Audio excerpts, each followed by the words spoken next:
Welcome to Plastic Model Mojo, a podcast dedicated to scale modeling, as well as the news and events around the hobby. Let's join Mike and Kentucky Dave as they strive to be informative, entertaining, and help you keep your modeling mojo alive.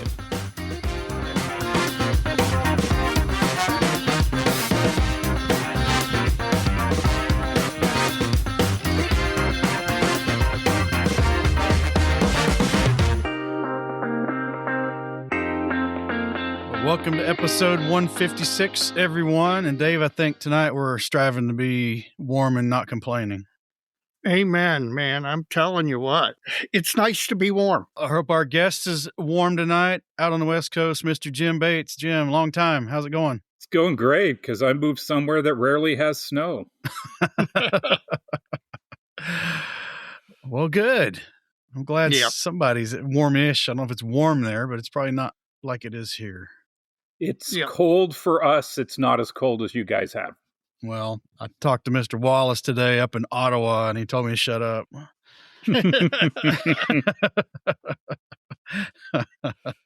In fact, he said it would probably be balmy when we get to Heritage Con and we'd all step outside and go, what are you complaining about? This isn't so bad.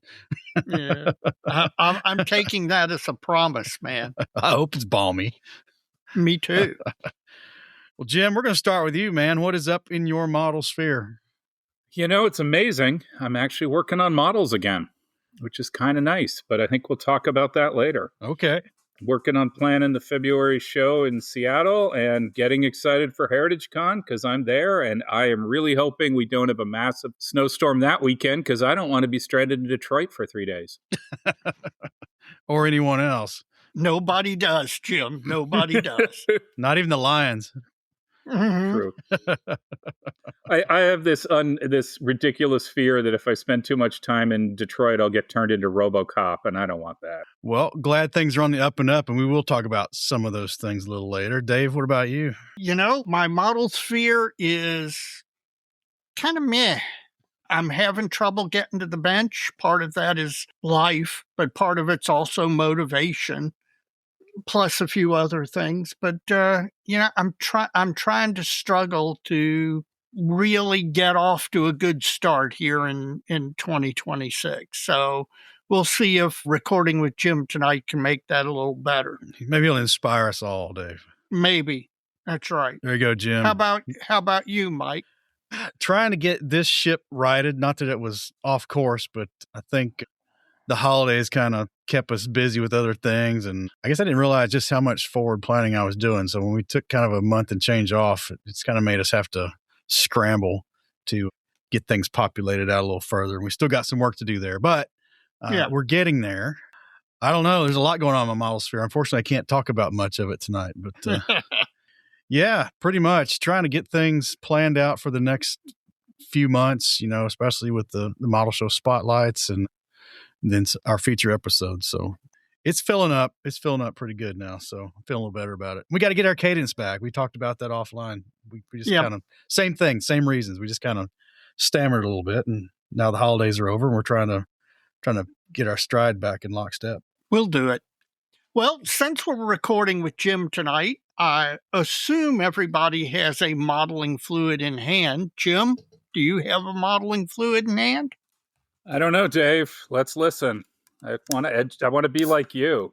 There you go. Yes, I'm slumming it today. I am having I'm not high end like you guys, so I've got a raspberry twisted tea.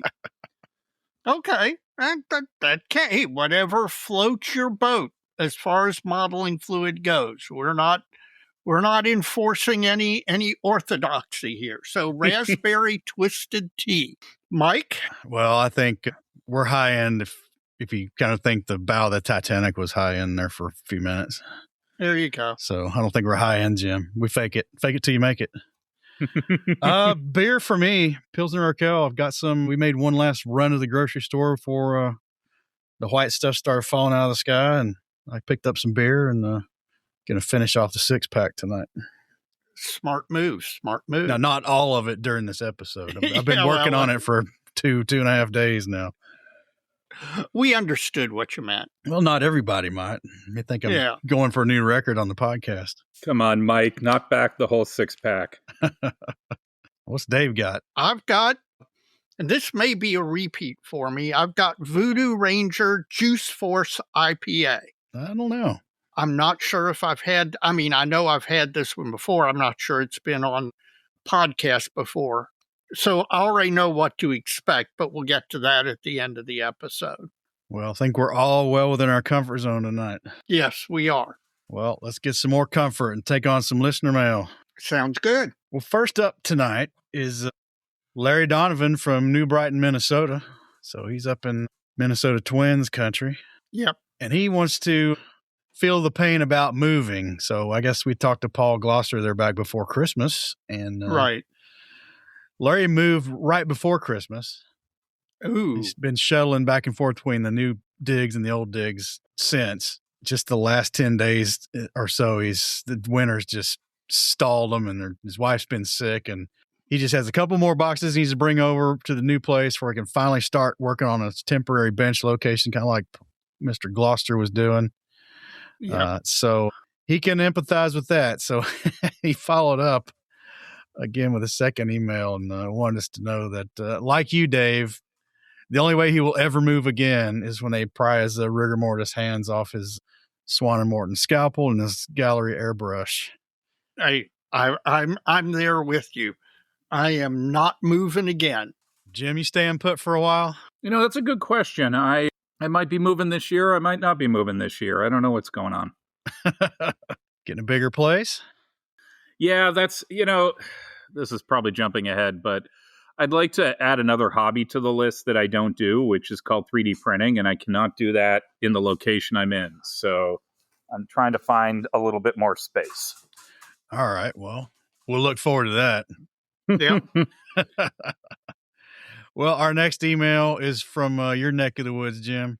All right. Who's that? Do you know this Mark Doremus guy? I think I've heard this guy once or twice. Yeah, I think I've met this guy. He writes Hi, in a Mark. lot. I wonder if he's a stalker. Maybe we need to get the authorities involved. I don't know. No, Mark is a great guy. That's all I can say. Well, that's what I gather from his emails, and he was loving our 150 to 153 stretch. Yeah, those are interesting. I'm glad folks like those, even old hats like Mark. So he's got some comments on inspiration, and he got there by Spotify making him go all the way back to episode 1, 2, and 3. And he does say that we've grown into the job since we started this thing. I don't disagree with that. I assume you mean we've gotten better at this. Yeah, I kind of hesitate to go back to listen to those early episodes. Got to start somewhere, man. I know. Well, I guess part of those episodes was, stash reduction, focusing on building what you really want to build and maybe getting rid of some of the rest. Well, he had his entire stash in Scalemates. And not only was his stash in Scalemates, he had done the pull downs or check boxes to say something's in the stash that's completed or started or whatever. Right. And when he merged all the files to download them to Excel to take stock of what he had on looking at it all in one place, he had an embarrassing number of kits in the started category. I feel your pain, Mark. I feel your pain. He says, to be fair, he's got a lot of secondhand kits, and if there's any damage or missing parts, he'll mark them on the box. So that said, though, he's got like 80 out of 600 that are started. That's Vitka's territory. Yeah, I know. And his plan for the New Year's to pull one from the started pile whenever he puts a new one on his desk to start or to work on. He says at least that's more honest than than pulling a new one until all the started ones are done. I misread that, didn't I? Hang on. He says his plan for the New Year's to pull one from the started pile whenever he pulls a new one onto the desk as well. So he's going to pull them 2 at a time. And he thinks that's more honest than just not pulling a new until all the started ones are done. Because, the secondhand ones that were started before you get them those don't count. We won't count those. I'm going to ask why you bought one that way, because I could never do that personally, unless I needed all the other parts for something else. That said, well, it's funny he mentions that because our Ottawa modeling friend, Ian McCauley, over the last year and a half, did an intentional thing where he cleared his entire back stash of in-progress kits. And I think he found that very rewarding. I guess what I was going to say before I forgot was that things were started and stopped for a reason. And I guess some of those, if I had those, I would not feel completely obligated to finish all of them. Some of them might go somewhere else. We've talked about that before too. Sure. Jim, what's your started pile look like? My started pile is ridiculous, and this fits into what we were going to which we'll talk about, of finding my way back to modeling. I have two problems. Problem number one is the started pile then becomes the parts lost pile. So I'm trying to finish things off before I lose parts on them, but I also had some that disappeared down the trash recycle chute that I finally realized the reason they never got forward is I was never going to finish them. So some are back in the queue and some have disappeared into the ether. Well, that's probably being honest with yourself. So Yeah. that's okay. I think it's perfectly acceptable if you're in a project and you realize this kit just isn't very good and I don't want to put the time in to make it even acceptable. There is no shame in saying, I want to move on with my life. This thing's going to the trash pile, and I'm going to go build something that I really actually will enjoy. I've done it. I think we all have. Yep. Life is too short for crappy kits, and life is too short for poorly started models. Yep. Well, I'm outnumbered now. You both live by that mantra. I try to. I'm trying to get better at doing that.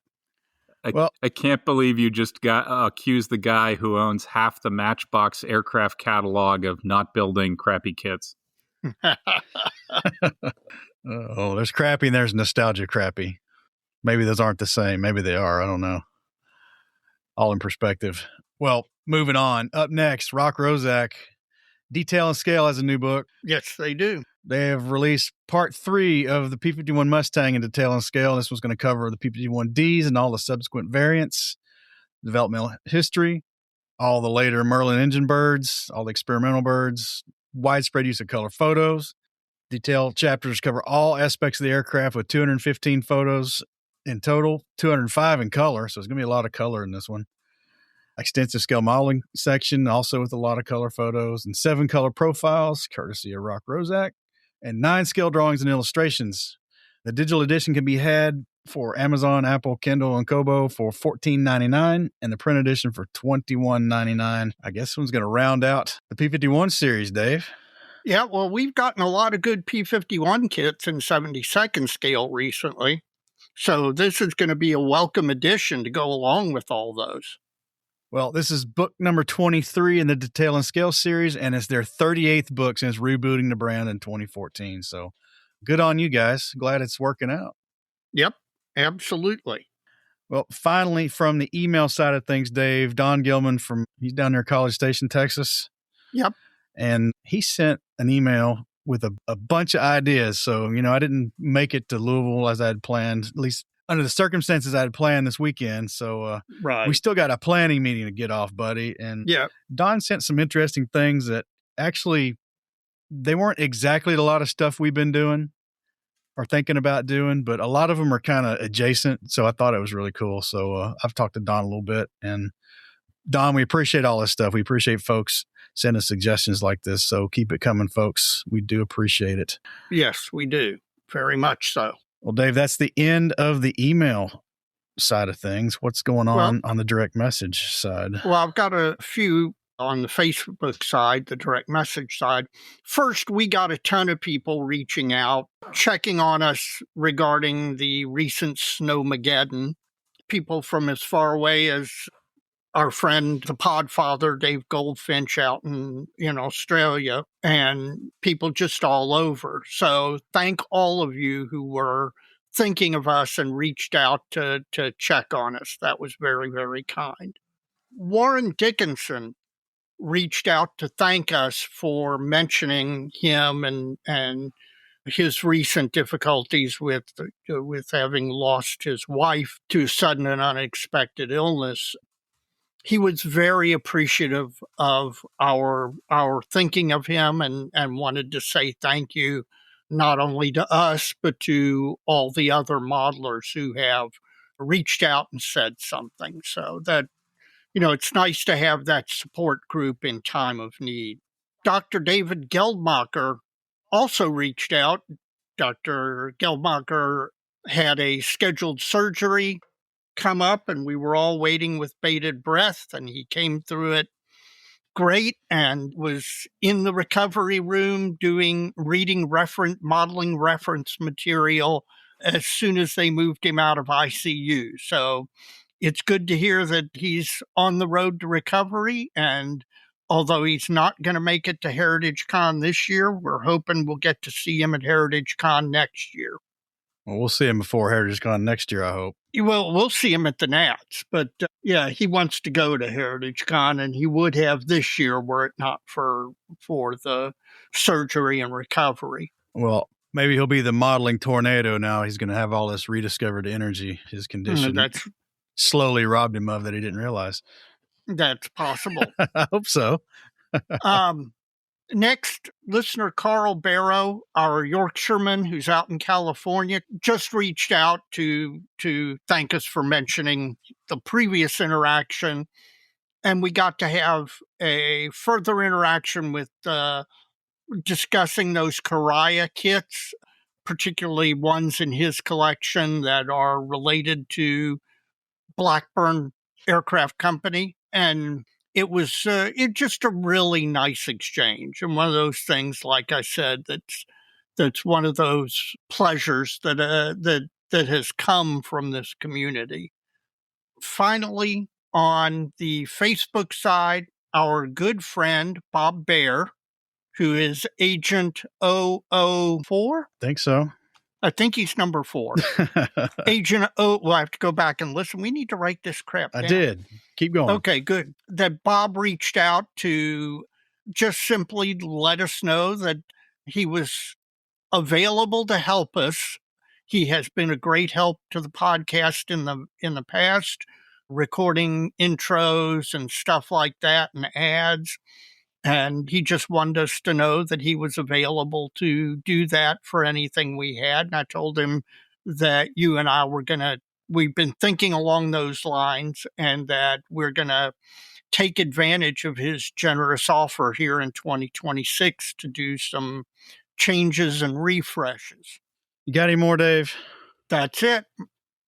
Well, folks, if you'd like to write into the show, you can do so by sending us an email at plasticmodelmojo@gmail.com. Or you can use the Facebook direct message system to send us a direct message via Facebook Messenger. And there's also a feedback link on the webpage and in the show notes of each and every episode. So we got lots of avenues for folks to write into the show. Let's see some more. Let's see some new folks. We need to have a question, Dave. We need to have a question. We'll have to do that next time to spark some interest in getting some new folks to write into the show. We appreciate them all, but really like to hear from the new folks.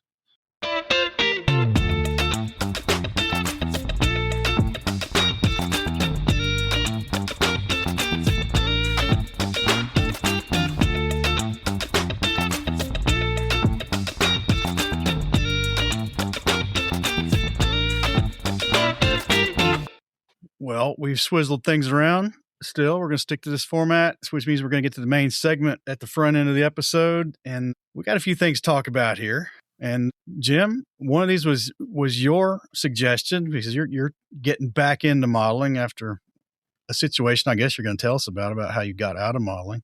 Absolutely. I don't know. A couple of years ago, I realized I spend more time talking about modeling or reading about modeling than actually modeling. And it kind of sent me down this rabbit hole of, do I even like to do this? Do I want to do it? And then 2025 hit, and 2025 had a lot of outside issues that really took a bite out of my life. I decided to merge my law firm with another. We bought a building. It's just been a lot of work and a lot of time at the office. And I found myself really just not sitting at the bench, combined with this realization that I do love airplanes, but I'm not sure I really love modeling airplanes. And that was something I've kind of stepped away for a while, and I was doing more photography and I got in more to visit aviation museums and do aviation events and go to air shows. And I was doing that more than modeling contests. And I just stepped away for a while. And it took me, I kind of spent some time late last year thinking, do I just want to be done? Like, should I just get rid of all the kits and move on and find something else to do? Is this fun? Is this joyful? And I think there were a lot of issues that play into that. One being, it's taken me a long time to realize that probably during the week, there's not much modeling going on in my life. I tend to work a lot of hours. And when I get home, I'm exhausted and I just don't want to sit at the bench. So the first thing I had to become comfortable with is modeling time might be Friday, Saturday, Sunday, and that might all be all that it is. And then the other thing was just this general thing of, yeah, I do love planes, but I don't really like building them. I don't finish them. Like I get to a certain point on every plane and give up. And why is that? And is it just, it isn't fun for me? I think I progressed a little bit better with tanks, and that made me realize maybe the problem is I know too much about the airplanes I love, so it becomes analysis paralysis. This model won't be perfect. And I think the last thing is you take a couple years off of this stuff and your skills deteriorate. So here I am with diminishing skills, and everything is going wrong all the time. So it took me a long time to realize, how can we fix that? Like I've still been listening to you guys. I'm still looking at the modeling news, but I'm just not sitting at the bench. So is it time to walk away and do something else? Or is it time to figure out what the problems are and solve those problems? So that's a lot of what I've been thinking about over the last 4 or 5 months as things have slowed down. You mentioned moving to armor kits. Have you found that building armor is more relaxing? Yes and no. I love building the armor. And then when I hit weathering, my models don't turn out with night shift. So if at first you don't succeed, quit. So I have a lot of armor that's painted that just stops. I think the reality of what the problem was is I've just allowed myself in my own head, because nobody's ever said this, that I think my models really suck and they're not worth showing anybody and they're not worth doing. And combine that with attention deficit disorder and this weird feedback loop in my head of, well, if I start something new, this one will be perfect, which of course isn't the case. So I ended up with a whole lot of unfinished projects. And one of the things I kind of decided to do this year was to just sit down and say, okay, I have all these 172 armor kits, mostly Shermans and Sherman variants. Maybe I should just build them because they're going to be better sitting on the, in the display cabinet. They're going to look better there than sitting at my desk waiting for me to become, the best weatherer ever without doing it. And, I know Mr. Nelson likes to say, what are your plans for getting better? And I don't have any. And that's kind of the problem. And then the other person that is kind of inspirational to me is I follow Rick Lawler. And it amazes me that Lawler will just do this stuff. He'll just build it because he has to, because it's part of his job. But he'll just put something out. And if it isn't perfect, well, you move on to the next one. And his stuff always is perfect. So it made me maybe reevaluate what I'm doing and why am I doing it. And the question I sometimes ask, and this is kind of a scary question to ask on this podcast, is what do you do when something that used to be your identity becomes just something you do? And that's what I've been thinking about is I just build models sometimes when I feel like it. It's not my sole focus. And for a long time it was. And it feels a little bit empty sometimes that it isn't the way it used to be. And change is okay. One of the things I think to focus on in all this is it's a hobby. Hobbies are supposed to be enjoyable. And if making a change and, moving from aircraft to armor, building armor kits with the acceptance of, I'm just going to build it and put it together and paint it and weather it as best I can. And you know what? I know it's not going to be night shift. I know it's not going to be. But if I end up enjoying it while I'm doing it, that's the reason you have a hobby. Otherwise, it's a job. I agree. And you said an interesting phrase that has inspired me as I've contemplated this was you're putting it together. Doesn't that sound simple? Like I got the new Tamiya kit, I'm putting it together. As opposed to what happens in my head is this needs to be perfect. This needs to be the greatest model. It's got to be better than Night Shift or Plasmo or whoever, Joe Youngerman, whoever the great aircraft modelers are. And instead of just putting it together and having a good time. And I think I just got all wound around the axle of perfection. And I am going to misremember the quote, but, perfection is the enemy of the good. And right. I think what it took me a long time to do is this isn't my job. This isn't the most important thing in the world. It's just putting a kit together for fun on a Friday or Saturday night or something to paint. And I think the one thing I've looked at this a little bit is I think one of the problems that we have, and I see this in my profession especially, is we don't have time, and I'm using this very loosely, but we don't have time for art in today's society. Everything is about almighty dollar. And, if I build the greatest model airplane ever, I'm not going to magically become a millionaire. So why am I putting so much pressure on myself? Winning Best of Show at NATS or AMPS or Scale Model World or SMC or whatever you want, it doesn't come with a cash prize. Like, why are you putting so much emotional focus into something that, and I hate to go down the road as something you guys have talked about in the past, but something that when I am gone will go in the trash. None of this stuff really matters. Yeah.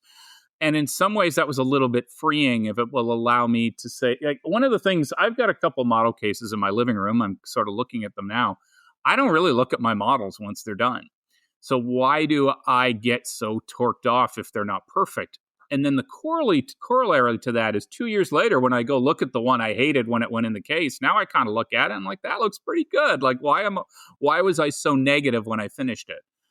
I think a little bit combined with one of the negatives was building models for the museum for the display case. And I think that a little bit burned me out. I know some people take it as an inspiration, but to me, it felt like another job. And realizing none of this is a job, none of this matters. I got a job, I got the place, I have to focus on all that, and maybe I can just find some fun or find some joy instead of it being, here's all the things that's wrong with it. Hey, I finished this. Or I finished this and I'm not happy, but the next one will be better. Or I finished this one and it looks pretty good. Like, I think it was just rebooting how I evaluated what I'm doing, combined with, none of us are getting any younger. And, I've got, I'm going to say 40,000 kits, which is a complete exaggeration. And at 53, I think I am 52 or 53, you can't save it till you get better because those days are gone. I'm not 21 anymore. So why not just build the stuff I love? I also, as much as I just said, I don't really look at my cases. It's amazing to me. The other day I was looking at things like my favorite planes are, the Hurricane, the Avenger. I don't have any of those in my case, but I sure have a lot of P40s because I like P40s, but I'm not as obsessed with P40s as I am Hurricanes.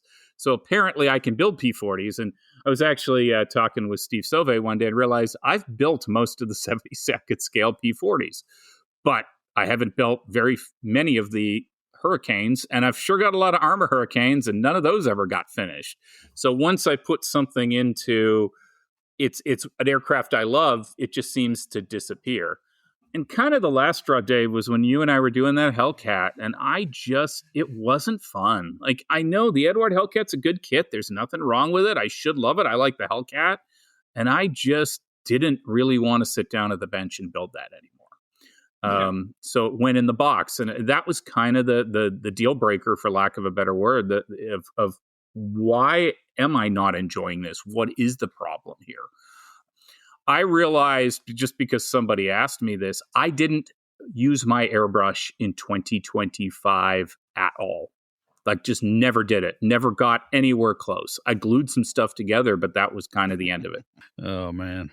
One of the things you mentioned that I'll be honest with you, I'm coming to experience or realize that I have been experiencing is the bench time thing, accepting that during the week, because of the fact that I work and have a family, and when I get home, it's tough to go down to the bench sometimes, just not because I don't enjoy modeling, but I'm tired. I'm 64. I'm tired. And that makes it a little tougher. And then you can find yourself beating yourself up because you didn't go down to the bench. And that just makes it worse. And again, it starts not being a hobby and it starts becoming a chore. And when you find that happening, you've got to figure out, okay, what's gone wrong? Because something has gone wrong when your hobby feels like a chore. Well, let me jump in here before my list gets any longer. Okay, go for it. In reverse order. Jim, you mentioned that when you put it in the new thing in the case, you think it doesn't look so great and you come back to it later and, hey, that looks pretty good. I think you're onto something there. We're our own worst critics. And I think when you step back and come back later, when you're walking back up to it, you're seeing the forest first, not the trees. You're seeing the complete picture and not the flaws. And I think that's a real important thing to realize. Now, how do you get there to be able to experience that immediately when you're done instead of, 4 months later when you finally wander over to your display case and look at it? I don't have a good answer for that. That's something we're all working on, I think. And then another thing I want to touch on before we get too much further is Tim Nelson's what's your plan for getting better? I think there were 2 conversations in the modelsphere fairly recently about challenging the idea that striving to get better should even be a priority. And I always come back to thinking that maybe that's rooted in our phrase, because Dave and I used to utter it quite a bit. What's your plan for getting better? And I think that's being misunderstood a little bit. I see it as it's a smart ass answer, really, in a way, to folks who are procrastinating because they think they lack something they need to finish a project. But the paradox is if they don't finish projects, they're never going to get anywhere. Right. So you just need to do it, whether you are trying to get better or not. The point is you're not doing anything, or you're not building those things you want to build, or you're not enjoying the hobby at all. And then thirdly, you mentioned this emptiness about the modeling just being something you do now when it used to be this bigger part of your identity. And I think, honestly, it's an interesting place to be. I've been there, but you're on the right track, because I think you're turning a corner when you dip down in that hole for a little while, because when it was clearly part of my identity, it was part of the whole contest thing and the competition and climbing up through the amps ladder and winning golds there and best of national categories or whatever.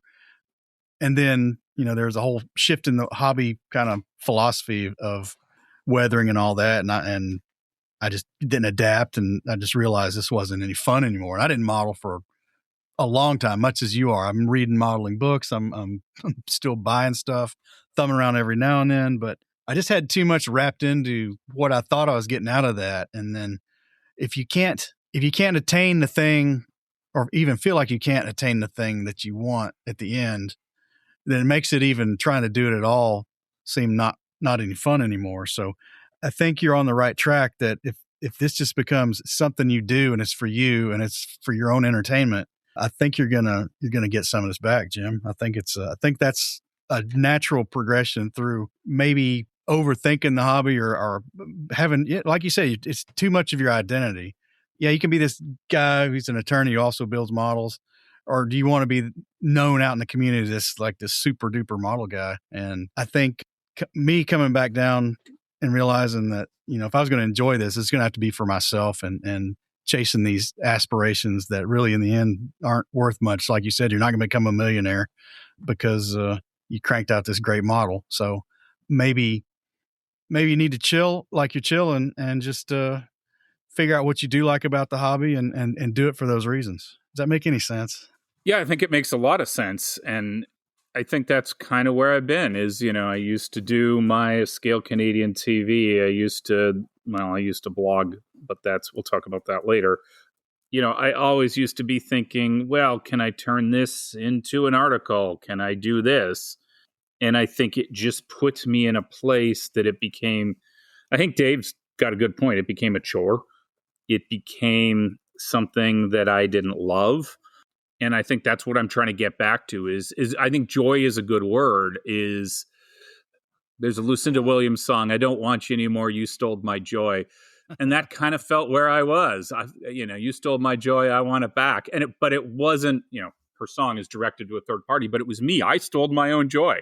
And how sad is that, So I'm trying to work my way back of finding what do I really love. And what I kind of keep going back to is there is a nostalgia component to this, but it's probably not the way people think. I don't realistically want to go back and build those Matchbox kits I loved as a kid. But I do kind of want to have that feeling of just sitting down and making something and being excited about it. And that was gone for a long time. There was no excitement. I'm like, oh, man, I had this deadline. I got to do this. I got to do this. And standing out on airfields watching airplanes fly and thinking, I want to model that. And I'm like, well, I don't really want to model that, do I? I want to think about modeling that, but I really just want to enjoy watching the P-47 or the mosquitoes fly. And, it's really weird to me how little of my favorite airplanes are in my display case, but they're sure in my stash, and I need to change some of that. And switching over to tanks is easy because I'm never going to be night shift. I'm never going to build these great armor models, but I can build some green things that sit in my display case and they look okay. Well, maybe they'll teach you to take the same approach with your aircraft. Maybe. And, I even listening to you guys, Mike, you have all these great, you are very detail orientated. You approach this as an engineer. That's not me. I don't want to worry about that my, Sherman tank is really, it's an M4A3, but it's pretending to be an M4A2. Who cares? Like, just build a Sherman and slap some decals on it that I want to represent. And I think it took me a long time to be okay with that, to just accept my limitations. Because there's sure a lot of kits kicking around here, and there's been a lot of kits kicking around here. And as I said, you've either got to fish or cut bait. It's either time to just walk away or just have some fun. And I've decided 2026 will be look for the fun and figure out what I like. And so far this year, I've been at the bench more in the last couple weekends than I did all the last year. So it seems to be working. Hey, 2026, look for the fun. That's a great motto. There we go. There we go. And I agree with what you said that Tim is being a little bit saying, if I sit here and say, and as I said, I'm 52 or 53, I never know how old I am. If I'm going to wait till I get better, is that going to be when I'm 96? Because I'm probably not going to be here. There's a finite period of time. And we could all joke that we're going to be alive till we're 260 to finish our stash. But realistically, how many years do we have? And, are we at a point where skills are going to start to diminish? So instead of worrying about it, instead of worrying about what the contest thinks, just build something, because my stuff doesn't go to contests. My stuff just sits here and nobody really looks at it. And anybody who looks at it probably thinks they're amazing because they don't know any better. So I think just build what I want to build how I want to build it. It's easy to say that, it's harder to do it. I pulled this next one because I think it gets into at least part of what you're going through, and it's fear targets and distractions. Now, I don't know who coined this word, fear targets. It came up. I think I used the AI option with Google. Actually, okay. I heard it somewhere. But anyway, it's all these things that keep us from getting stuff done because we're on some level we're scared about it. Well, I think what Jim mentioned in the last segment applies here. You don't build your favorite aircraft because you're really so much more invested in them that you are putting a whole lot more pressure on yourself to, if you're going to build one of those, it's got to be perfect or great, and therefore you never build it and you never have your favorite aircraft in your collection. And that's kind of sad. They're your favorite aircraft. There's a fear there that you have to overcome. Well, I closed the window this first came up. AI is kind of funny sometimes. Fear targets, it says, is not a standard technical term. However, the concept typically refers to high-risk areas of difficult assembly steps that cause modeler's block or anxiety due to high potential of ruining your kit. So there you go. Yeah. So it gets kind of into that can't do it perfect. You don't want to do it. And that reminds me, you mentioned Ian McCauley earlier. I don't know if he still is, but he was working in the local hobby shop up there after he retired from his primary job, and would talk about those customers that come in and buy like $250 worth of all these products they've seen all the scale model rock stars use on YouTube, and then thinking that their models are just going to look like that out of the chute. Right. And I guess you just ring up the register and smile and say thank you, because it's probably not going to end that way. Right. Jim, is there typically something that would stall out these projects years in the build sequence, or where was it? Is there a theme there where they all kind of run off the rails at the same place? No, but I can identify very easily one that's happening right now. Is I have a Churchill on my bench. No, sorry, Cromwell on my bench, the Airfix kit in 135th. And I don't know what the term is. I'm kind of a heathen when it comes to armor. The things on the front, you see them on Russian and British tanks. They're like strips on the glacis. I think that's the right term. I don't know what they're there for. I assume they have something to do with the armor. And in this kit, they're 2 pieces of photoetch. And I've now been procrastinating 2 or 3 weeks because I'm going to have to cut out and glue some photoetch. And that is a perfect example to me of a fear target. Is if I see photoetch and it's not just a flat thing that I got to put, on a cockpit combing or something, I just procrastinate away. At times I'll do it with my airbrush. I kind of have mixed feelings when it comes to airbrushing. One, it's kind of a pain in the butt. This kind of relates all back to what you started out with, is I'd like a little bit more space that I could not be airbrushing in my bedroom, because that's where my model desk is set up. That nothing sounds more fun than airbrushing and then going to bed and inhaling all those chemicals all night, even with the spray booth and the mask and stuff. So it would be nice to have a little bit more space. But even just like, the leftover junk that goes in the trash smells the place up. So I love my lacquers, but sometimes I hate them. And I think that's why I don't airbrush. I don't find that a fear target, but that's one that I will just disappear. I just won't airbrush for 4 or 5 or 6 months. And that is not a way to get better, because then you're kind of relearning it. I had an interesting experience the other day. I'm building this tiny Sherman, and it's a crappy $10 Sherman kit. And I go to paint it, and I find this little vial of, some sort of SCC 15 olive drab green sitting on my desk. I have no idea what paint it is. I have no idea what color it is. Like, it's just sitting there. I didn't label it. I didn't take any notes. So I just threw it on the Charmin, and it looks okay. But still to this day, everybody said, "What color did you paint it?" And I'm like, I got no clue. It was just a random vial sitting on my desk. So I think the one thing Dave likes to talk about, I think organization and note-taking is something I've kind of been doing this year. I used to write a lot, and I think a combination of factors, one being my job, have really made me lose interest in writing, because I write all day long sometimes. Right. And as David knows well, legal writing and real life writing are 2 different things. Yes. And if all you do is legal write all day long, you're not the best writer for non-legal things. You might be a really good legal writer. So that's why I kind of have thought I want to, sit down. Like, one of the things I decided last year to do a little bit was just sit down, and I guess journaling's the word, but sit down and start writing with my fountain pen and notebooks instead of doing everything on the computer, and find that thing. Because I used to love doing that, and it got to a point then you did everything on the computer, and that just doesn't seem as much fun as, pen and paper and do that. So I've kind of put that in my journey as well. I did buy that scale modeling journal. It's interesting. It's not quite what I was hoping for in some ways, and in some ways it's got a lot of interesting questions.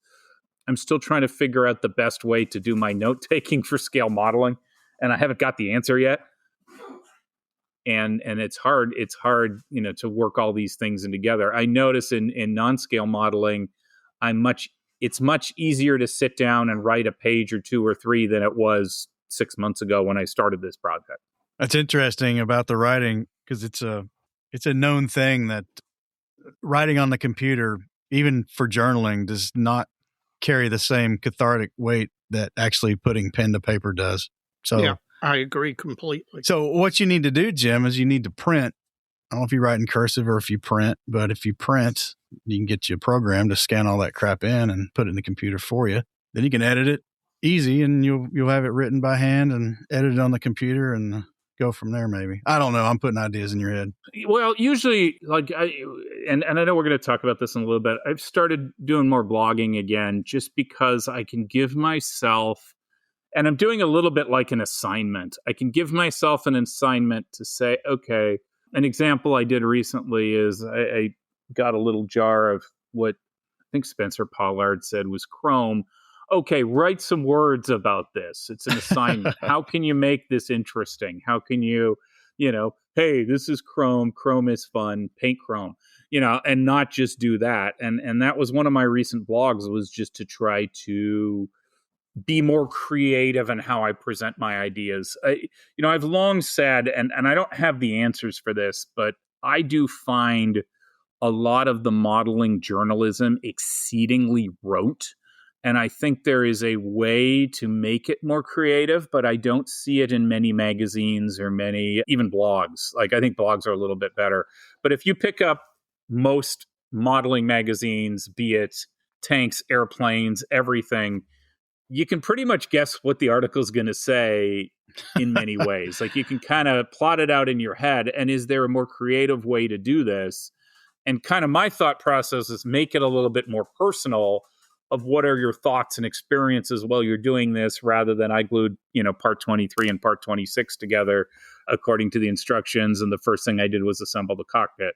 And that's what I'm kind of go for is there a way to make this writing, and I don't think this is the exact correct term, but less journalistic and more creative, because I think it's very rote how people write about what we're doing. I agree with you. I understand what you're saying. And it was a little bit what I was trying to do with the Scale Canadian TV back when I did that, is how can you talk about this in a different way than everybody else is talking about it? And that was completely unsuccessful, but that's okay. I had fun doing it for a while, and then I decided to do something else. So I'm trying to figure out with words. And what's great about it is nobody wants to read more than 8 words, So again, I'm bucking against what's kind of what the trends are. But like, one of the things that a little bit drives me crazy since like maybe the 2000s, but you get modeling books or you get modeling articles, and there's a lot of pretty pictures and there's not a whole lot of words. And with a video, that might be a great thing, because with a video, you can watch how Night Shift does something, but just a picture of a model and a paintbrush doesn't tell me all that much. Like, I do not believe a picture paints 1,000 words, but sure, a lot of editors think that. And I'm not here to I'm not trying to be negative. I'm just saying, is there a different way to look at this? Is there a more creative way to write about the pursuit we all enjoy instead of being rote and predictable? Well, I would agree. There's, within certain limits, there seems to be kind of a boilerplate format to a lot of the published articles. Right. And I think it probably just builds on itself, right? Those, kind of think back, for instance, a lot of the articles in the old MMIR magazine, the Military Models in Review, kind of started the whole heavily captioned photos with like you said, a picture of a model and a paintbrush, maybe this model, the paintbrush, and the 9 jars of paint they used in this step. And not to say a way's right or wrong, but that kind of format seems to be pretty pervasive through a lot of the hobby journalism at this point. And sometimes it works, sometimes it doesn't. And I don't know. I'd be really interested in what you're gonna attempt, because I think you're kind of right on that one. Well, and I think in today, I don't think anybody wants to see words, but all of the model journalism of my youth was amazing because it's all we had. And today it feels like, but we have video and we have YouTube. And I will tell you, I learn a lot more from a well-done YouTube video than I do a very well-done article. So what I'm looking for more is maybe inspiration or a different way to express yourself. Because if I really want to learn, I'm going to turn on the YouTube or turn on a video, because that's really where you figure out, like you say, oh, he's doing that with his brush. I never would have thought that. Or, one that I learned a long time ago, but an example of this is with video. You can see how close these guys have their airbrush to their models. For the longest time, I was airbrushing from 6 feet away because I thought that's how you did it. And that's just a really easy example to look at. But I think we're in an interesting world. And I really love, one of my favorite things used to be modeling magazines. It's really weird to me, back in the day when the scale aircraft modeling, when that brown envelope showed up in my, my mailbox, it's like, okay, day's done. I'm doing this. And now I don't subscribe to any of these. And I don't think they've changed. I think that's more me. I just use my content differently than I used to. And I don't find it the same inspiration. And maybe what I'm just trying to do is find a way to express my creativity, to express myself and inspire myself. Like at this point, I think what I'm learning as the older I get is I don't really care what anybody thinks. Combined with, I always think my models suck, but nobody's ever flat out said, hey, Bates, your models suck. You should quit this hobby. Hey, Dave, remind me at Heritage Con. Okay. Yeah, please do. Your models suck. Why do you even do this? Like, go home. You got Jim. That means you got to finish a model by Heritage Con and bring it. Man, it's not the finish. It's can I bring it? But I think the community is very positive, mostly positive. But it doesn't mean that your internal voice is as positive as everybody else would be.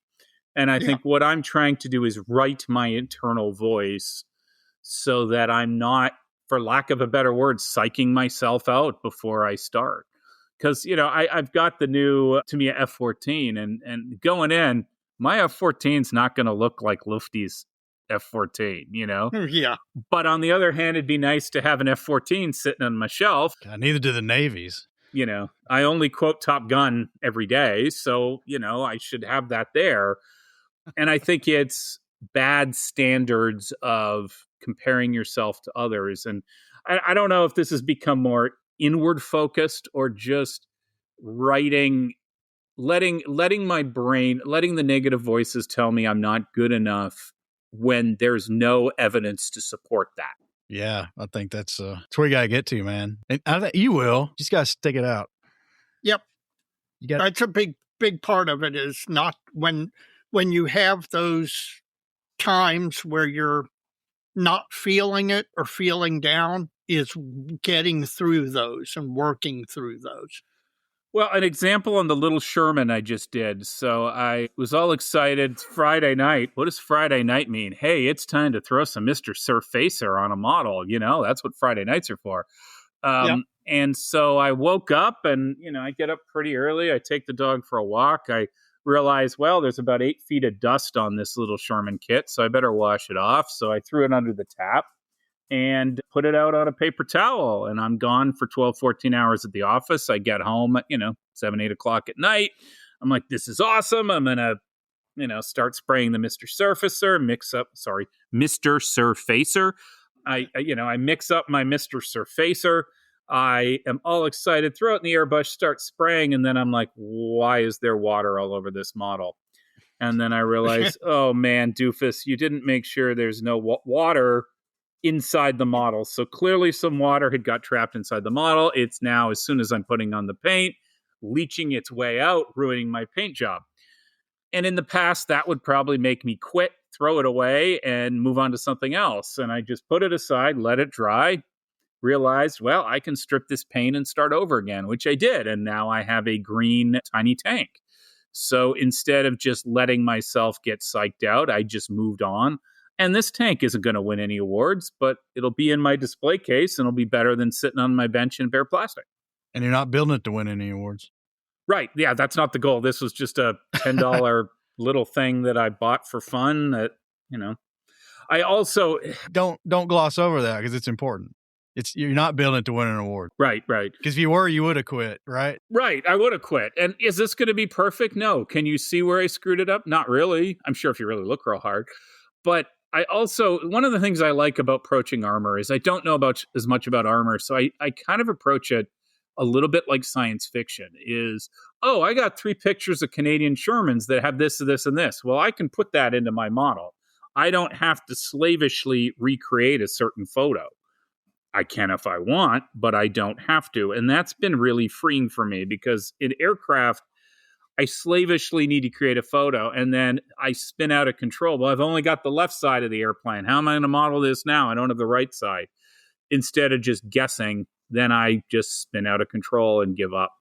So that's a lot of what I'm trying to do is find that centered place. Try to, Zen in the art of scale modeling. I want to write that book someday. How do you just learn to do this, have a good time, have fun, and find your happy place as opposed to making it another job or chore? Actually, Dave, chore is a really good word. I never thought about it that way. That's a really good way to look at it.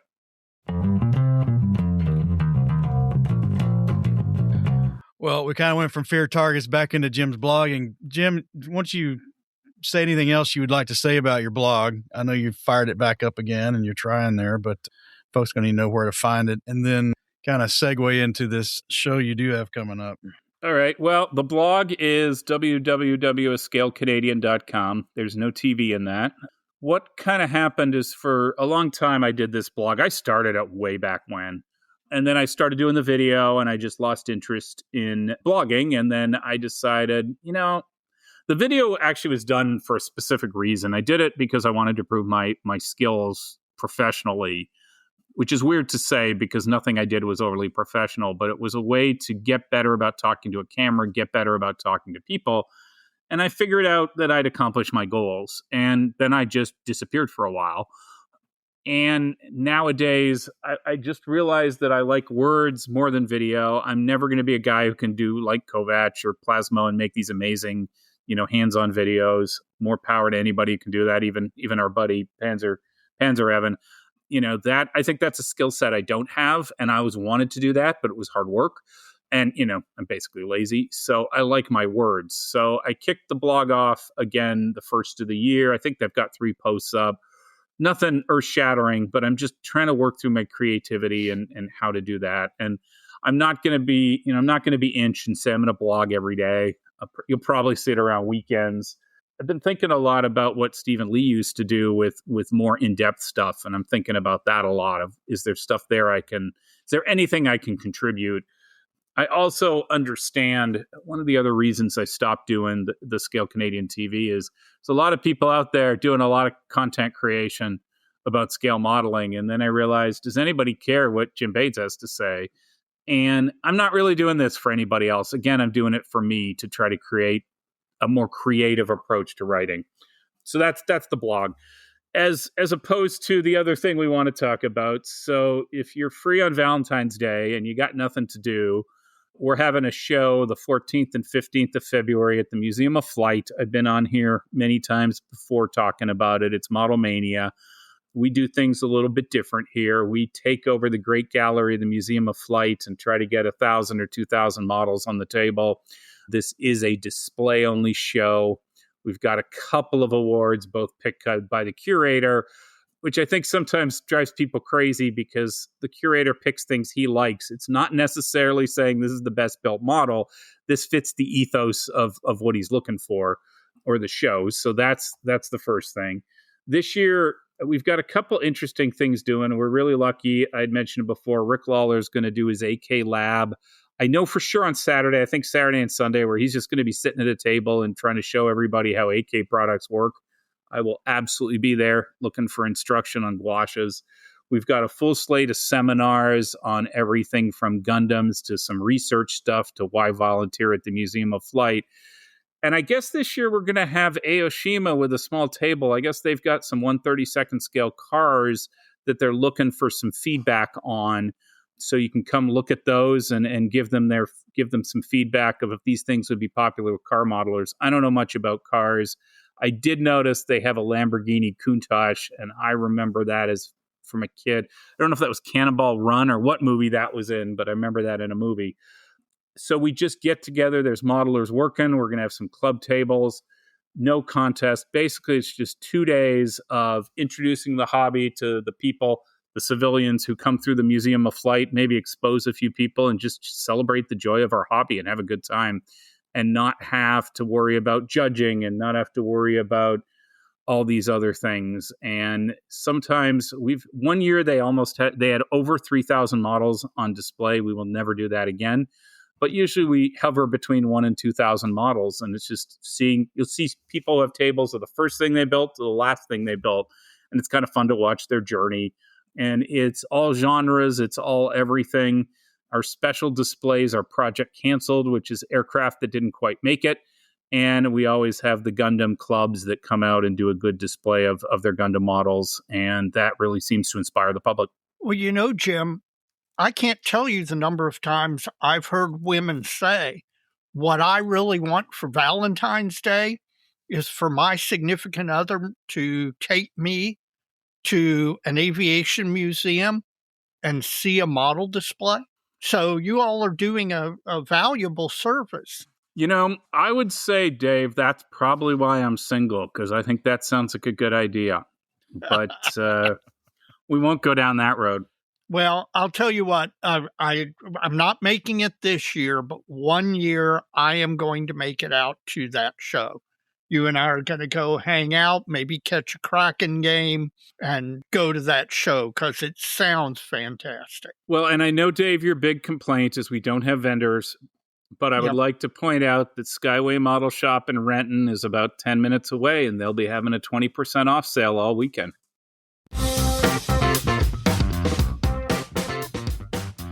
Model builders know Bases by Bill as the place to find one-man army paint masks, and now there are even more to choose from. The newest releases include the new Kotari Messerschmitt BF109K4 set, along with 11 other fresh additions, all available now and all with free shipping. When your project's complete, show it off with a display base from Bases by Bill. Choose from Japanese and U.S. carrier decks or airfield-style bases perfect for any aircraft. Every base is available in popular scales from 1/144th up to 1/32nd, and all are crafted with precision and care. And for something truly special, Bases by Bill creates custom hardwood bases with engraved or full-color placards, unit emblems, and national insignia, the perfect finishing touch for your next showpiece.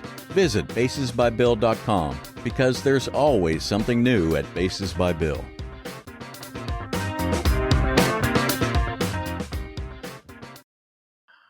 Well, folks, it's the Benchtop Halftime Report. Jim, you've given us bits and pieces of what you got going on, trying to get going on. Why don't you tie that back together for us and let us know what is happening on your bench and what you're trying to, where you're going with it. Right now, I've got a Airfix 72nd scale Sherman Firefly on my bench that needs a flat coat, put the log armor on, paint up the stowage, and get it off my desk.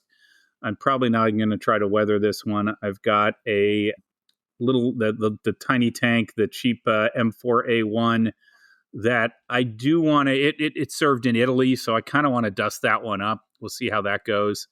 And then I've got a larger 1/35th scale Cromwell that, if I can get over my phobia of photoetch, is pretty much ready for paint. And unfortunately, I've got to build a Nordun Norseman for the Museum of Flight next display case on celebrity aircraft. Some of you guys might have heard of this guy named Glenn Miller. So I'm building the Norseman that he was lost in over the channel. So those are the four things, which is about 3 too many. But hopefully I'll get that Sherman off the bench, or the Firefly off the bench, this month. It's kind of my goal.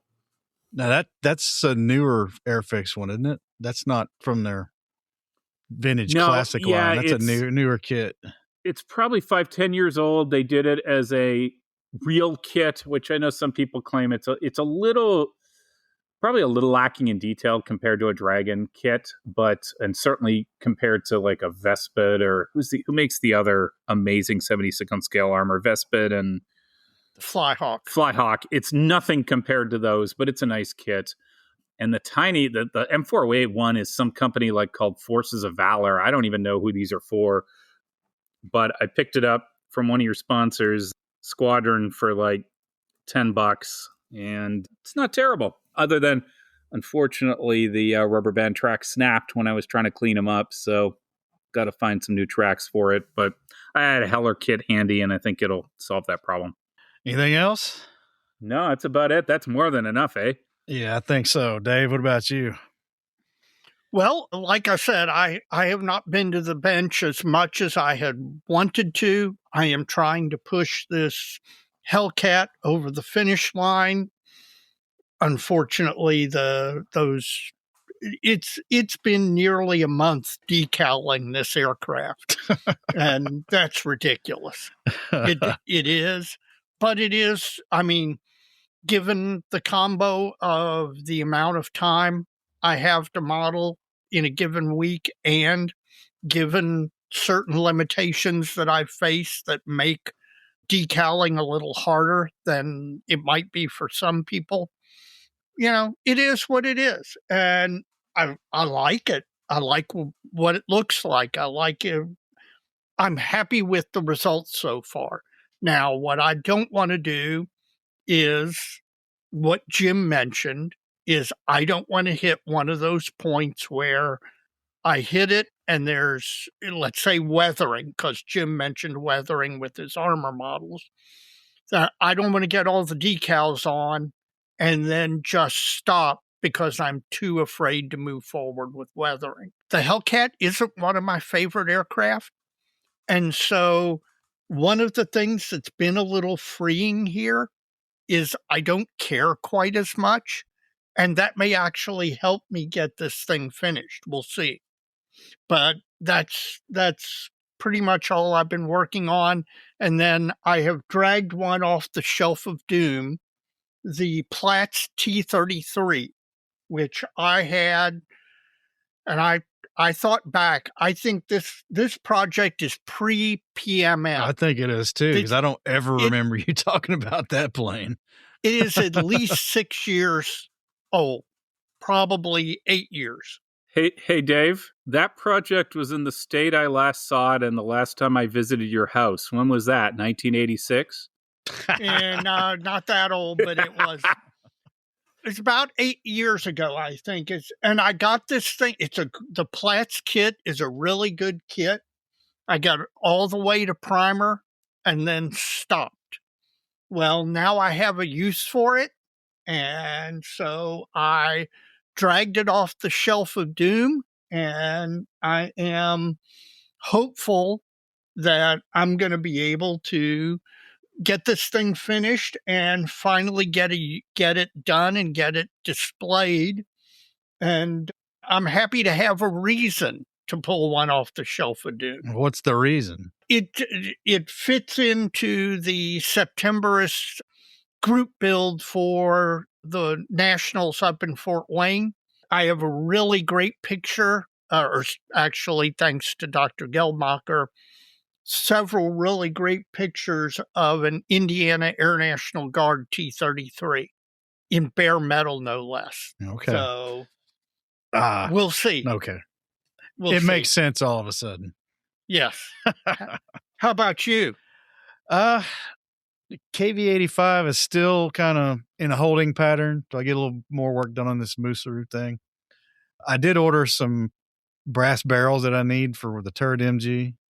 That I decided not to rob that JS2 I bought because I started cleaning up the resin copies of those parts that are in this aftermarket turret I got, and they're equivalent, so no need to go there and just completely waste a kit, because I was just trying to buy the turret sprue for the longest time, and to me, I didn't have it when I wanted to order it, and they didn't know when they'd have it. So now we're where we're at. So that stuff's coming from Burbank House of Hobby, along with some paints I ordered. So next Break Our Wallet segment, we can talk about that again. But that's kind of holding fast. I haven't done any work on that. I tell you, during these snowed in weekend, man, I've been going like gangbusters trying to get this Musaru Cup sub-assemblies finished up so I can pull it together as quickly as possible when it's done. Well, when the decals arrive, which are in transit, by the way. So looking forward to the custom decals arriving from India. Company came under recommendation, so the whole proofing process was kind of what I would expect. So that one all went well, and looking forward to getting these in and give them a shot. So yeah, when this whole thing is done and finished, assuming everything works out, I think you're going to be able to have a story to tell to modelers that really may open up an avenue for them that up till now really hasn't been available. No, I think you're right. That's not been available. Used to the custom decal options, at least in North America, were 50, 100 set minimums. Even I was having some railroad ones printed back in my model railroad days, and yeah, you had to order a lot. Yep, this is a really interesting development, and if it pans out, I think it's going to represent a real change that many modelers will be able to take advantage of. Well, that's it for my benchtop halftime report. Has anybody got anything they want to add? Nope. Plastic Model Mojo is brought to you by Squadron. Head on over to squadron.com for the latest in kits and accessories, all at a great price and with great service. Squadron, adding to the stash since 1968. It's the first of the year. We're starting to get kit announcements. Jim, I'll go to you first. Do you have some faves or yawns? Well, this isn't exactly brand new, but Fine Molds has started to issue a F-104J series, and the F-104J is an analog for the CF-104 Starfighter, and I want one of those kits so bad. And man, do they look good. Yeah, they look pretty. Yes. That was on my list too, Jim. I'm right there with you. And I could see myself doing a Japanese 104 too, because they have some really great color schemes for them. So, Mike, how about you? I had a hard time with this one this month. I don't know why. Oh, really? It seems like a huge percentage of stuff falls into two buckets. It's either 3D print stuff. Oh, God, there's so much 3D print which is stuff. so good. We beat funny. that to death, so I don't want to go down that road. And I beat this one to death, too. Or the stuff's really great, but it's from Russia. Yeah. So what are you going to do? Well, we'll wait it out, I guess, and it won't be available, or maybe some more cool stuff will come, or who knows what. But or both. So outside of those two buckets, this Dynamo Models out of France has got some more figures. I still need to order that anti-tank gun we talked about a couple episodes back, but they've got a figure set. It's a French tanker extricating one of his crew members through the back turret hatch on the APX turret that's on a lot of those French tanks, through that big door on the back, and looks really good. All their stuff looks really, really good. So I'm trying to get some information on it as far as true quality. And, they've got 3 anti-tank guns. They've done the little pop gun that Heller did years ago. And then they've got a 45 millimeter, and I think it's 75 millimeter gun. Yeah. Some of those are kind of obscure just because the modelers mostly at large only knew about the 20 or 25 millimeter one, the little gun that Heller had done. Yep. Simply because Heller had kitted it before. So that's my first one. You got one? Oh, yes, I do. Our friends at Airfix surprised us by announcing a new tool, JU52. And this was, I think Jim would agree, this was a kit that was needed. The JU52 kits that are available are all long in the tooth. I'd imagine. And I mean, again, you're just going by renders and things like that. But what Airfix has shown us has some real promise, and a modern new tool, 72nd scale JU52, just has a world of possibilities. Everything from, German World War II Luftwaffe stuff to the Manchukuo Air Force or South African JU-52s. I mean, there's just a world of possibilities for that aircraft. Did they sell any to nationalist China? No, they did sell. There might have been some civil ones in the Chinese airlines, the nationalist Chinese airlines. But I know they sold one to the Japanese puppet state of Manchukuo. I know it's going to be better than the original Airfix one from the 60s. Oh, God, yes. That wouldn't be hard at all. And then I built a Heller one as a kid in 72nd scale. Yep. Which did much better. And is still out there. I'm sure. Is there another one? Revell Germany has one in their catalog. And it's not a Heller? It's not the Heller kit?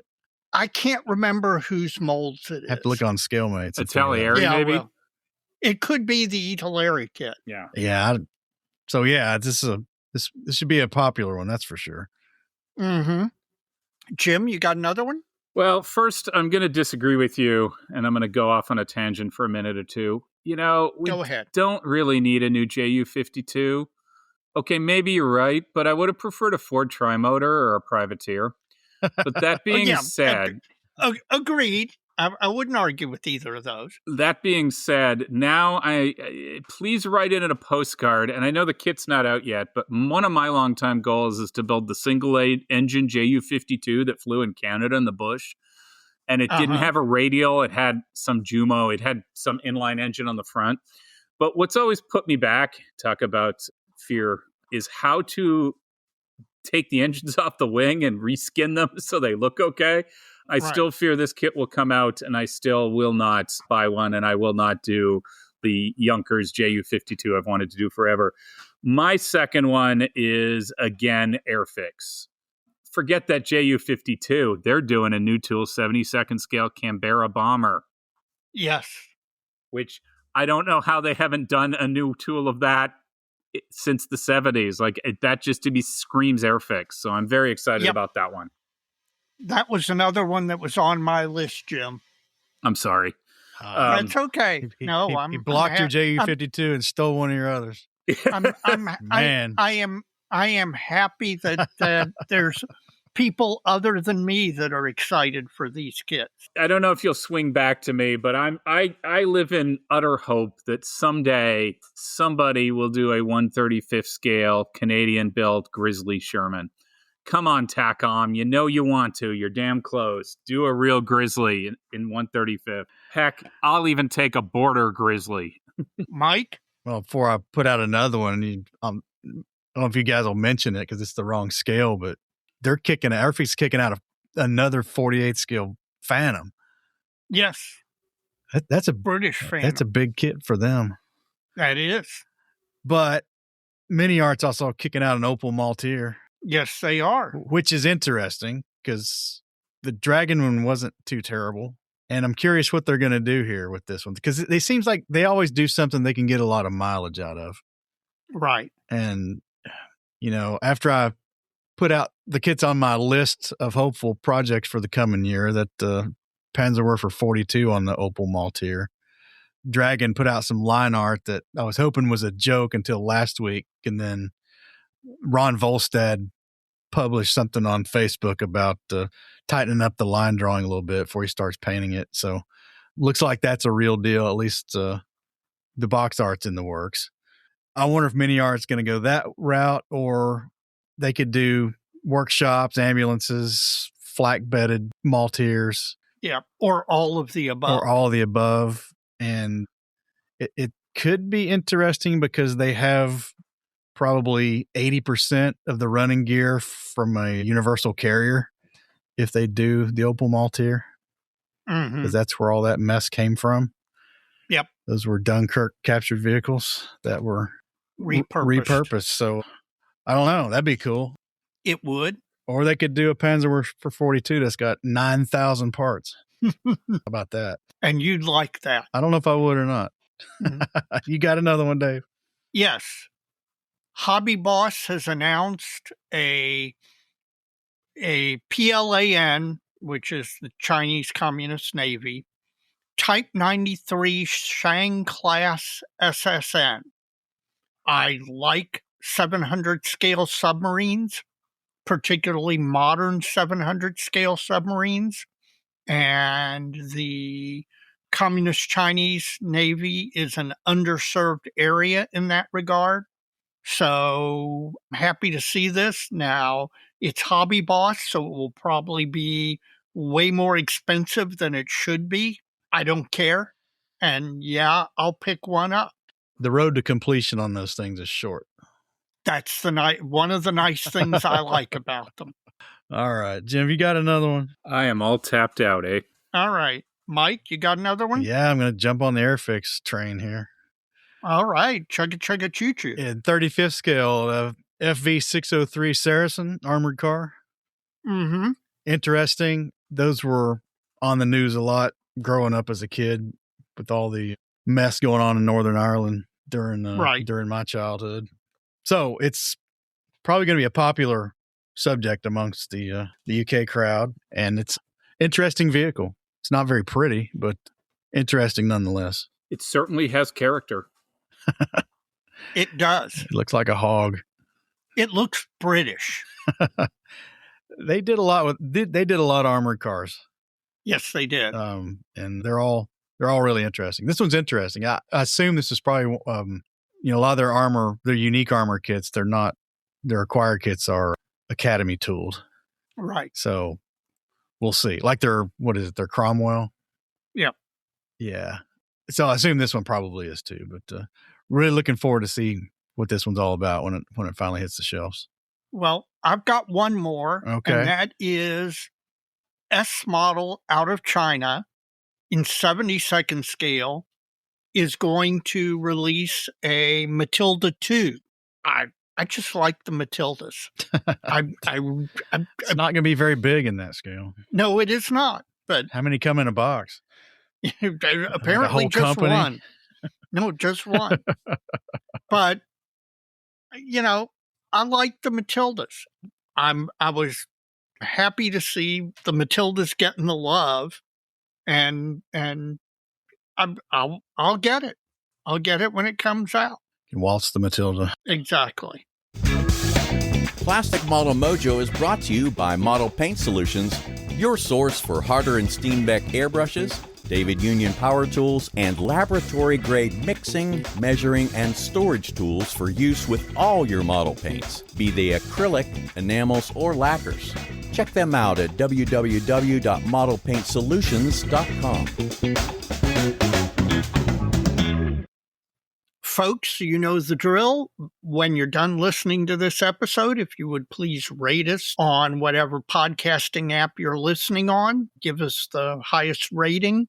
It helps drive the visibility of the show. Also, if you've got a modeling friend who isn't listening to this podcast, please recommend us. It's the best way for us to find new listeners, and we continue to find new listeners, and we'd like to continue that into the future.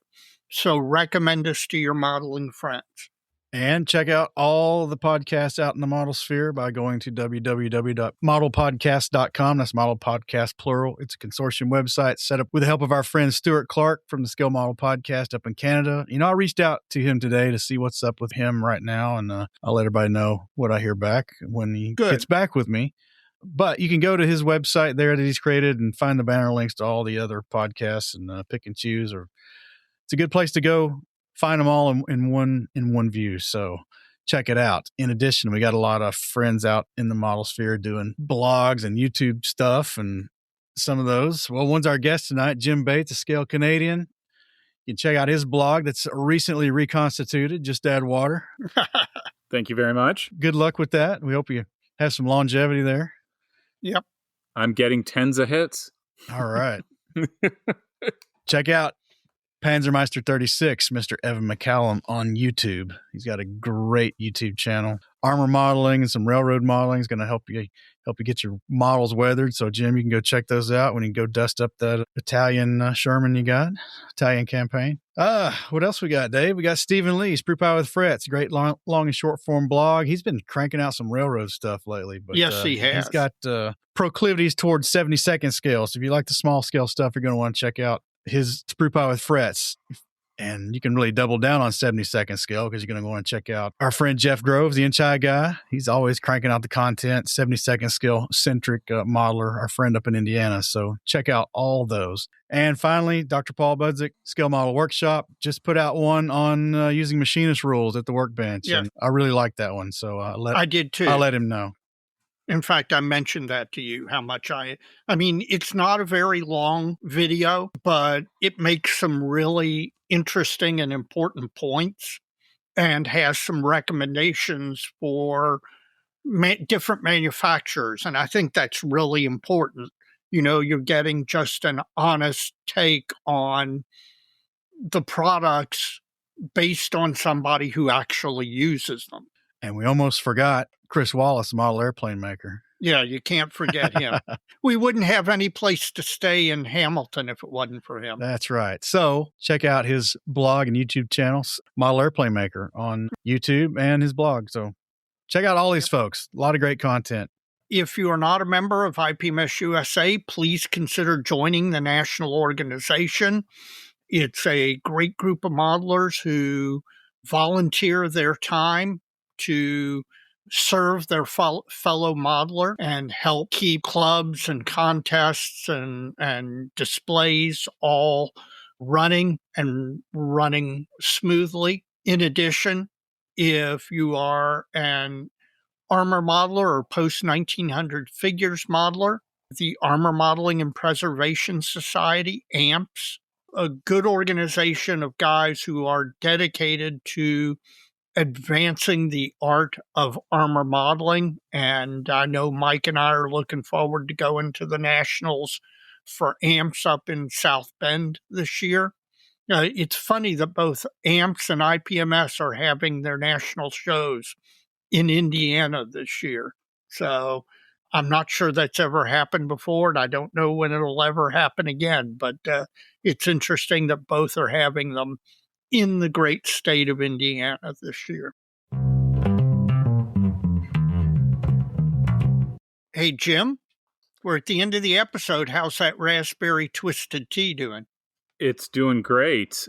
I would say it's amazing, other than I was at a Mariners game this summer, because that's one of the things I filled my space with. Is I got back into baseball and they had it on tap, and much like beer, man, everything on tap is better. But this is pretty damn good. It just is. It just is. What is that about? Is that about 5% alcohol by volume? It is exactly 5% alcohol by volume.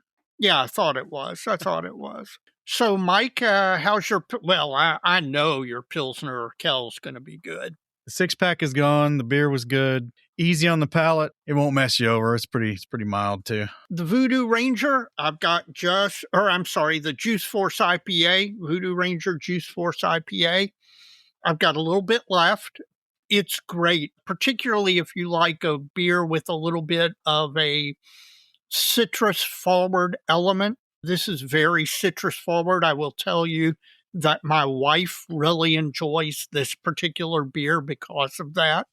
Now, it's 9.5% alcohol, so you have to watch out because it'll sneak up and hit you in the back of the head. But other than that, great beer. No complaints.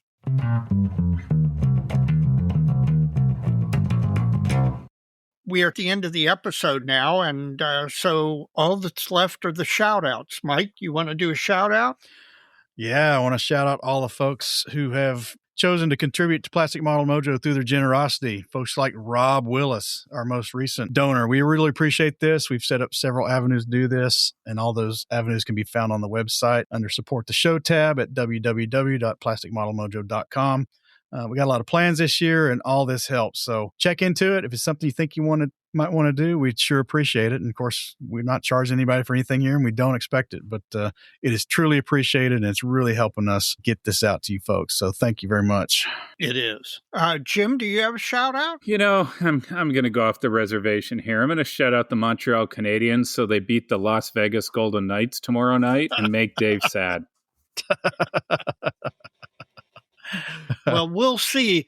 The Golden Knights did lose to the Ottawa Senators, and I know that made Ian McCauley very happy. So so there's no chance they're going to lose to Montreal too the same week. Just not going to happen. But I can live in my delusion land. Hey, you don't care. You're a Kraken fan. You could say that all you want. It doesn't make it true. I know.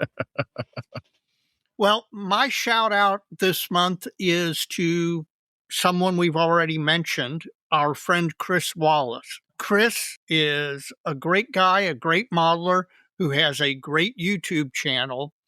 But for us, he's more than that. He's a friend, and he also does yeoman-like work every year, obtaining lodging for us in Hamilton, Ontario, Canada, so that we can go to Heritage Con, confident that we will have a good place to stay.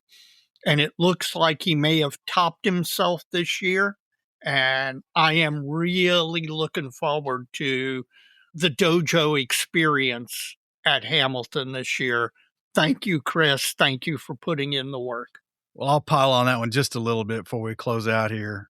You got to throw Mark Copeland in there too from Minnesota. Yes. Our little entourage has picked up a few new folks, and it's getting hard to find a single location via Vrbo or Airbnb that's going to house us all that doesn't want like a full week's rental, which is understandable, but unfortunate for us. Sure. But, so we kind of had to split up a little bit, and these guys work together behind the scenes and have found two places in close proximity together. So it's just really not going to be a problem. It's going to be a lot of fun. So thanks to Mark and thanks to Chris for taking care of that again this year. Yeah. And finally, I'd like to, on that same theme, shout out Jim Bates, who is actually going to make the journey from the Pacific Northwest to Detroit, where we are going to pick him up and drag him to Hamilton with us. Because, Jim, how many years has it been since you've been to Heritage Con? Last time I was at Heritage Con was 2014, before you guys even knew what it was. So that's Exactly. 12 years, isn't it? Wow. It's been a long time. Yeah. I think, as I've said on here, Hamilton, Mount Hope Airport is my ancestral aviation home. I think my love of aviation happened there. So I'm really excited to go back. It's been a long time since I've been to Canadian Warplane Heritage and a long time since I've been to Heritage Con.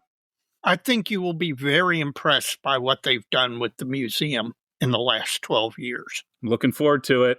Looking forward to seeing you, man. Yep. We haven't seen each other in person. Yeah, it's been it's been since the Nationals.